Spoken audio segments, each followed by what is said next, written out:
How's it going, everybody? Welcome back to another show. This is You Made Roscoe, and I am Roscoe. In today's show, we're going to be taking a look at a video labeled NBA Legends Explain How Crazy Good Larry Bird Was. We'll be taking a look at this. Before we do that, I do want to ask for anybody who hasn't that they please subscribe to the channel. Also, make sure you hit the notification bell. That way, you'll be reminded of any time any future shows are being published. And let's go ahead and check out this video and see what the greats got to say about Larry. Who gave us an 80s to remember by lighting up a battle between the Celtics and the Lakers will forever be heralded as one of the players who saved basketball. Bird and Magic's coast-to-coast war and jaw-dropping styles gave the NBA the boost it needed before the emergence of Michael Jordan. But for Bird, with 3 titles, 2 Finals MVPs, and 3 consecutive MVP seasons, some forget just how good he really was. Today we look... Wow, a Jack Sigma sighting. I used to like those Bucks teams. I know he played with Seattle, but when he got to the Bucks, I used to like those teams. Everybody that was in the Bulls division, like in those mid to late 80s. Excuse me. That was a hell of a division. That damn Bucks team. Alvin Robertson and Jay Humphries and Ricky Pierce and oh my God, I used to like that team. Frank Bukowski, the damn memories. Look at NBA players explaining how crazy good Larry Bird was in his prime. Before we get into all that, if you want to win a PS5 with NBA 2K22 and Madden NFL 22 included, leave a like, comment, subscribe, and turn on notifications to enter the giveaway. When speaking of the NBA's greatest of all time, there's always 5 or 10 guys that hit the list. Each carries a different generation. From 50s Bill Russell to 60s Wilt Chamberlain or 70s Kareem Abdul-Jabbar, 80s Magic Johnson, 90s Michael Jordan, 2000s Shaquille O'Neal and Kobe Bryant, to today's LeBron James. Some get overlooked when they shouldn't, for example, Tim Duncan. And others get left behind because of the lack of titles, like Charles Barkley. What happens when all these players talk of another great as if he was like no other? Larry Bird was lauded by most of these legends, because he was one of them too. He was consistent, tough, offensively masterful, and one of the first big guys to shoot many three-point shots. LeBron James spoke candidly in an interview about how he was one of the few guys ever to win a three-point contest with a warm-up shirt on. LeBron referring to the time Larry won his 3rd consecutive three-point contest. James continued, "For young guys that don't know him, they think of Larry Bird as a jump shooter. But he was so much more than that. He was a passer. He averaged double-digit rebounds. He defended, he took charges. And, he's just a straight-up complete basketball player, and me as a small forward." Later in his career, LeBron... I'm so glad, players of, I don't know how many players of LeBron's generation even realize how good Bird was, because those guys are probably like LeBron's age. They probably like a decade under me, but it's still, to hear like dudes of his era even for one even acknowledge him, but to know what his game really was, and that shows like people like LeBron are really students of the game for real. Because I know like I'll talk to some mid to late 30 somethings who really don't know what they talking about when they talk about that era of basketball and some of those greats. And yeah, they probably think that Larry Bird was just a shooter. That's all people talk about is the 3-point shooting. But yeah, he was a lot more than that, a lot more. And I'm glad LeBron knows, but let's keep it going.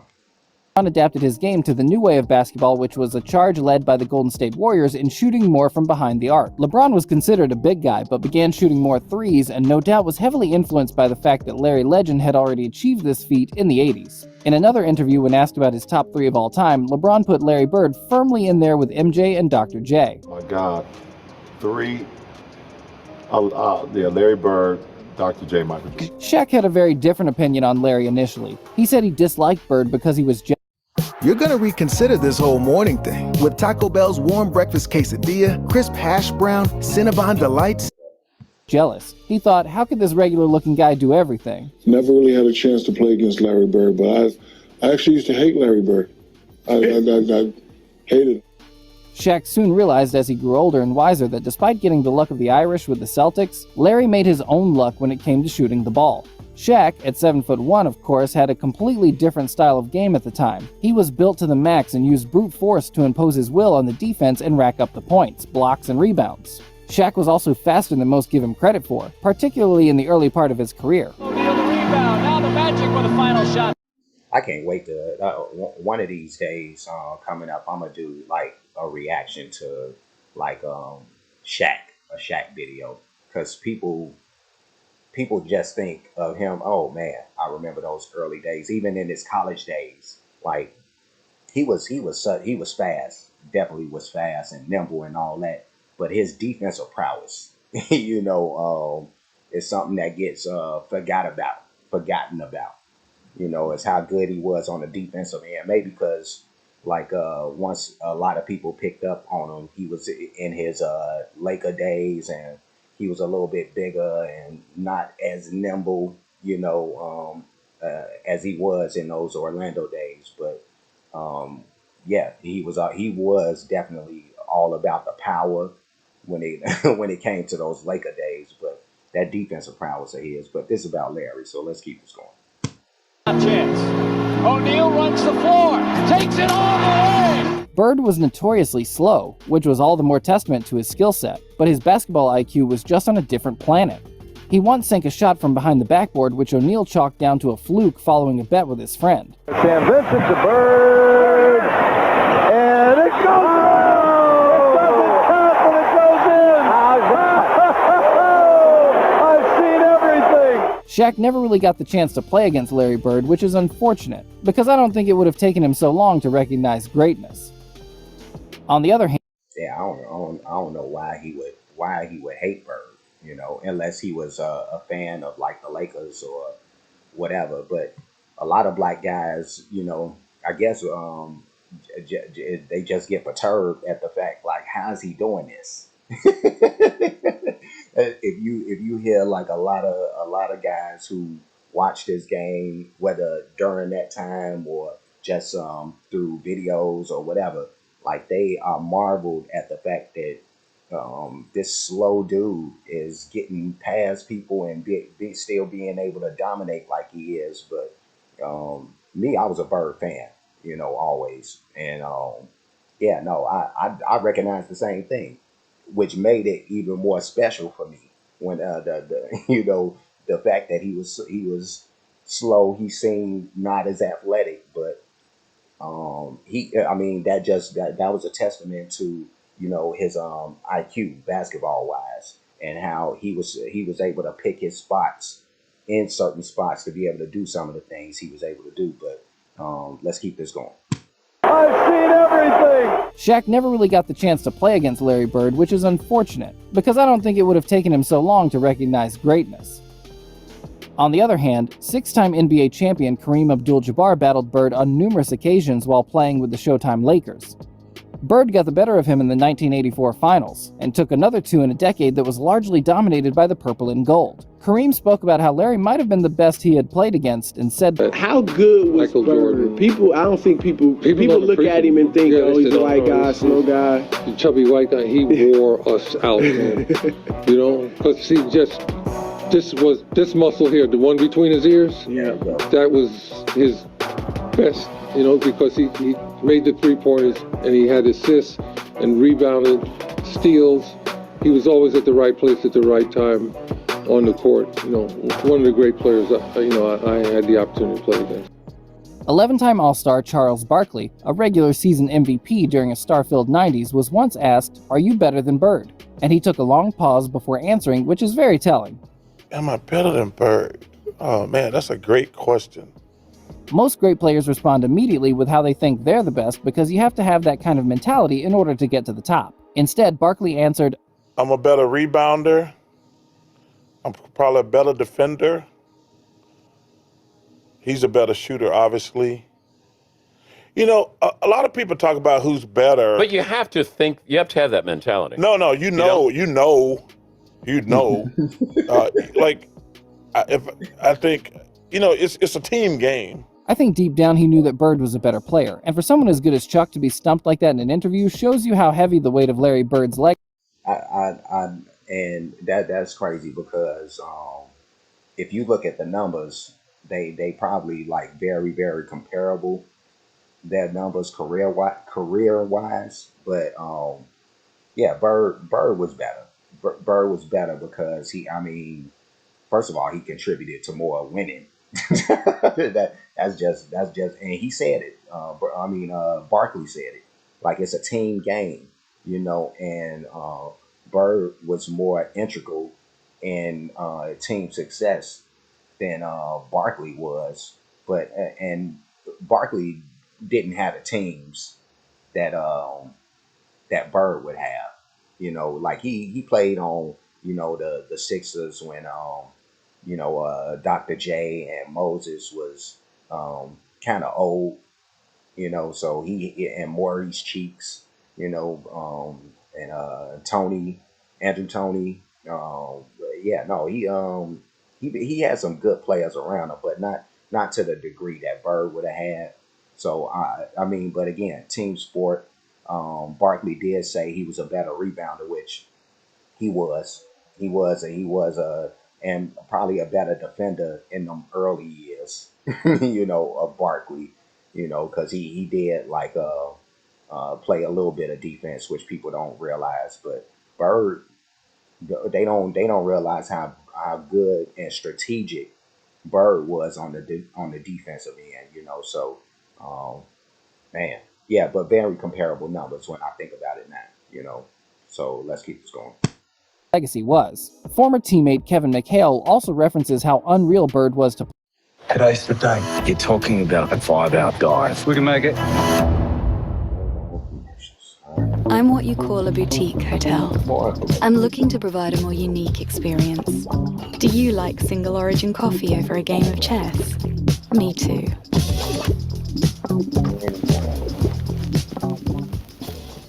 Play with. McHale was Bird's right-hand man while playing with Boston, claiming the Sixth Man of the Year award twice, along with 7 All-Star appearances.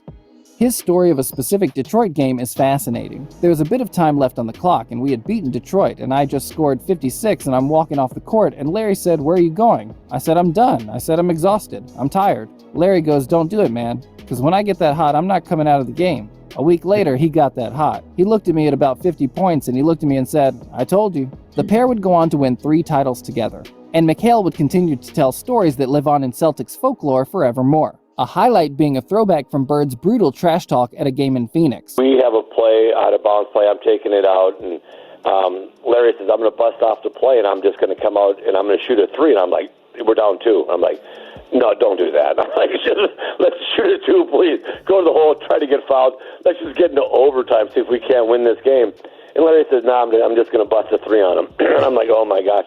So he tells the Phoenix bench, he tells the coaches, "Yeah, I'm just fixing to bust a 3 on you guys and just go home. I'm tired of this." And he gets the ball, jumps out, busts the play, comes out, gets the ball at the slot, shoots the ball. As the ball's in the air, he kind of turns towards the Phoenix bench and yells, "Told you so." Larry's mental game was such that he could just open up. Wow, I love that story. And this is a dope rivalry right here for me. Chuck Person and Larry Bird. I love when they played against each other because Person was a mug. When in those Indiana days. Shout out to the Sirens. But I used to love that rivalry. Let's keep it going. Up any team and tear them apart. He would use psychological warfare on a regular basis. Players speak of his toughness not because of his size or physicality, but because of his mind. He would impose his will on the opposition and could force them off their game just as much as he could switch on his. A mastermind at trash talk tactics, Larry Bird will forever go down in history as one of the greatest trash talkers of all time. And in the 80s, that mattered. With players such as Bill Laimbeer, Hakeem Olajuwon, Magic Johnson, and the eventual emergence of Michael Jordan, Bird did what was necessary in order to gain that mental edge that took him over the top. James Worthy, the 1988 Finals MVP, simply stated that Larry was trash talking all the time, but the problem was he could back it up. Yeah, he could back it up. So when you're arrogant and you can back it up, you're not arrogant. You're just good. And Larry was good. Even Werther's That's crazy, man. Another Sigma sighting, but yeah, no, it's funny because people don't realize like how much that takes people out of their game. You know, when you're talking like that, you know, because they so concentrated on so many things that got to do with you other than the game and circumstance of the game and you know all that stuff that Bird was always aware of, even even while he's trash talking to people. So yeah, he's taking them out of their game. You know, and you'll have a few players later on that will pick up that tactic. Dennis Rodman being one of those, but yeah, no, you taking people straight out the game, and they don't even realize because they so heated trying to deal with you, you know. So let's keep this going. former teammate Magic Johnson spoke on the fact that he had a real dislike for Larry Bird as far back as their college playing days for the very reason that Larry would constantly get the better of him. Johnson claimed in a recent interview during a press build-up for the Broadway play about the pair that after he beat Larry in the NCAA championship game in 1979, the most watched college basketball game ever, by the time he got to the Lakers, they were 0-8 to the Celtics. You had to hate the Celtics to beat them because when I got here, we were 0-4, I think 8, and then the first time against the Celtics in the championship series, and then we lost that in '84. That made us 0-9, I believe. And later is quoted as saying, "When I played, Larry Bird was the only one I feared." Not bad when hearing it from a 5-time champion and one of the true great basketball players of all time. At the 2019 NBA Awards, Johnson received the NBA Lifetime Achievement Award, but it was shared with guess who? Larry Bird. Bird was That's pretty dope. That's pretty dope. Simply the king of talking the talk, then actually going out and walking the walk. Listen, man, retirement is great for you because you've never talked this long. Dominique Wilkins recounts one of the most famous games where Larry Bird promised Kevin McHale he was going to break McHale's record against Atlanta. Wilkins said, "He got so hot in that game that you talk about that patented step back. He was doing that step back and he switched it to his left hand 3 separate times in that game and hit a 3. He was scoring anywhere on the floor that he wanted. Is this when the bench was giving each other 5? The bench was giving each other 5. So did you get in a fight with them after the game? Forget Larry. Did you beat anybody on the bench? Because you giving 5, he's scoring on me. Every one of those guys. Atlanta's own bench is like marveling at what Bird was able to do, man. It is really crazy, but Bird was a monster. Bird and him and Dominique had some battles too. But let's keep this going, man. I fined $3,000. Okay. Larry's legend lives on because of the greats that want to tell them. The reason there's a list of top 10 players who consistently call Bird their toughest opponent or one of their all-time greats is because Larry himself is in that list. Larry is a top 10 baller of all time. His style doesn't matter when his skill sinks the opposition. Because above all, the opposition will remember. They'll remember the steals, the shots, the clutch plays, and the trash talk. They'll remember the Bird from the early 80s, not from the early 90s. The Larry who stepped out on the court in his warm-up jacket and made Michael Jordan recoil in envy. MJ announced, "He ain't took off his top yet." Oh, yeah. I didn't see when he took off his top. Well, when Bird did, it was all business. He may as well have taken a mop and bucket to the floor because he was about to clean up. He was an impetuous and never-relenting opponent that took the life from anyone who stepped onto his battlefield. The consensus is a resounding stamp of legendary status for the man who will forever go down in the history books as one of the greatest ever players, and arguably the greatest ever Celtic to grace the court. What did you think of Larry Bird in his prime?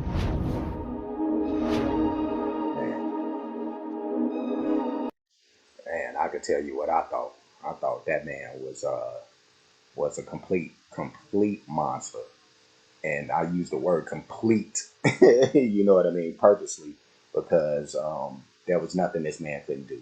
Nothing, you know, and the little lack of athleticism or speed that people always refer to didn't hinder him at all. You know what I mean? Only thing that stopped Bird was the back injury that he would sustain, but when he was right, it was hard to beat this guy. It was really hard to beat this guy, and I think like most of his seasons that he played, his teams like always won like at least 50 games.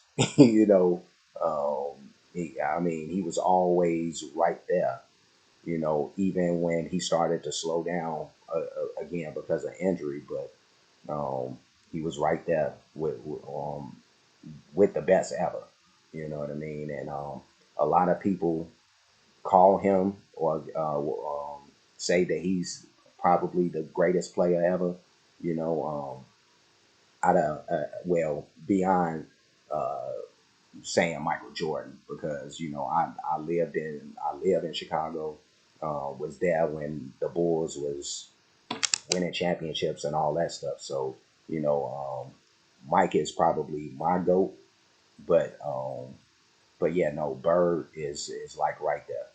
Bird is right there, and like had some things happen. A few changes in history. No back injury. A couple of players that the Celtics were supposed to have around in his later years who weren't there. A lot of things could have changed around. NBA history wise, but and, talk for another time, I suppose, because we at the end of this. But before I get up out of here, like, comment, subscribe, hit the notification bell, hit the share button, hit the playlist option. Uh, you'll pick the one name.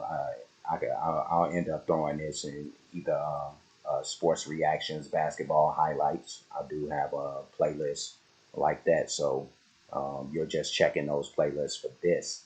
I do have playlists for other things, mostly music, but starting to delve or have delved into a few other things. Whether it be sports reactions or some entertainment stuff, comedy stuff.